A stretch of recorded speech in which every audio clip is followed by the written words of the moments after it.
the Regeneration Youth Festival. So we're very excited. It's a festival for young people between the ages of 12 to 21, and it's specifically to encourage young people to think about what does a regenerative future looks like. So we have workshops from deconstruction of fashion to how to build your own social enterprise, and so many different activities that young people have been able to participate. My name's Tom Colcott from the Social Enterprise Academy, and we're here today talking to the students about social enterprise and the opportunity of social enterprise to kind of have young people empowered around delivering on what they care about, and social enterprise being sort of that vehicle that they can get things done, in a real sense. I ran across two young ladies today.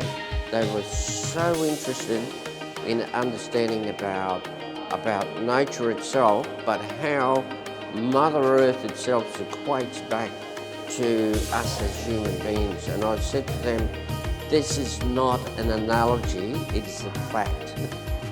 And they loved it. We also have a film festival competition, a startup competition, and it's just encouraging and celebrating young people and the change they can make in society going forward.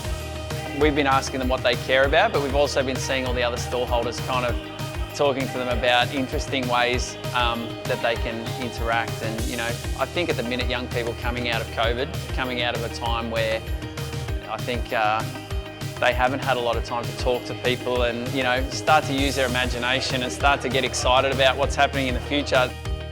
It's been my pleasure to speak to the students here today about the ethical decisions that face them in a very challenging time.